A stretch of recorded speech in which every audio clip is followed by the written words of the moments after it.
Thank you and welcome to the show this morning. The topic this morning is the implications of the crisis in Libya on Black Africa.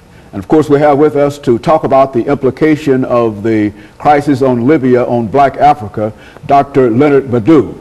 And Dr. LMadu, I might say, and I guess our audience will also say, that you certainly are no stranger to what we do here at Comments with Dr. James Haney, and that over the many years you've offered us such valuable information about the continent of Africa, the Middle East and South America, just a whole lot of foreign policy kind of information. And we're certainly glad to welcome you this morning to deal with a crisis that seems to be ongoing, and that is what is going on in Libya today. And you've got some implications in reference to that. Let's start off by talking about Libya from your perspective, Dr. LMadu. Thank you. Thank you. My pleasure to be back to your program. You know, what has been happening in Libya now started in February. And of course, we know what happened in Tunisia. That started the so-called Arab Spring. From Tunisia to Egypt, Yemen, Bahrain, and then to Libya.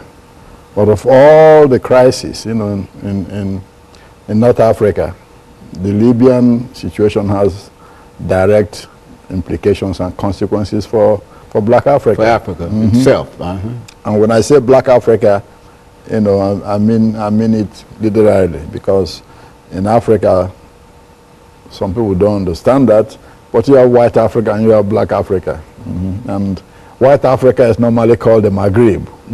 Libya, Tunisia, Morocco, Algeria,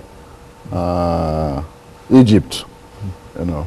And most of those countries really don't consider themselves Africans because most of their economic, cultural, and political ties are with the Southern European countries. Most of them face Europe, to Spain, to Italy, you know, you name it. So politically, they claim to be Africa, but they are not. Geographically, they're in Africa.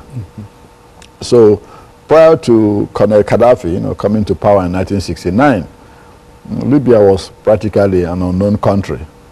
But at the same time, you know, a country where you had several tiers of classes. The black-skinned Africans, you know, were treated as if they don't belong to the country by the Senussi dynasty. You know, so when Gaddafi took over in 1969, initially, you know, he was an Arab nationalist who wants the Arab countries to unite, the Arab countries to wage war against Israel.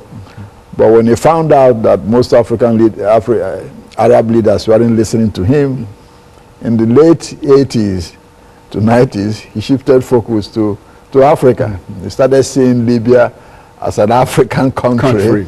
Instead of running away. And that's what they've done. He embraced Libya, in Africa now. Exactly. He started embracing Black Africa, you know. He supported a whole lot of rebel movements in Africa. You know, started building a whole lot of institutions in Africa. Places that didn't have hospitals, like in Niger, Mali, Burkina Faso, started building a lot of mosques, schools, clinics, etc., etc. And also to the southern, you know, blacks in Libya, who came across originally from Niger and all these became citizens, you know, started trying to improve their lot. So what happened was that most of the Arab countries and majority of the population in Libya did not welcome that move. They still saw themselves as Europeans other than Africans. So Gaddafi's policy was alienating all the Arab leaders and also the population in Libya, particularly the Libyans. Now, of course, one will say, well, you know, Gaddafi did that in Africa as a means of trying to shift policy and protect himself, which of course that's true. You know, because when he fell out with Egypt, fell out with the king of Saudi Arabia, and fell out with King Abdullah in Jordan, he had no alternative but to turn to Africa. So, but that policy became a very big problem for him politically in Libya. What was happening was that Gaddafi created what he called this federation account. which he uses to finance projects in Okay, Africa. Dr. LMadu, we're getting ready, as you know, for our first commercial break, and then we're going to come back and we're going to pick up at that point. But but the information that you're giving us now has painted a picture that I would imagine very few of us have rarely realized, and that is that Libya plays a very, very important part dealing with Black Africa, more so in a real sense than any other country, any other section. And so when we come back, we'll pick up at that particular point, and we'll be back with our audience following this very, very short commercial break.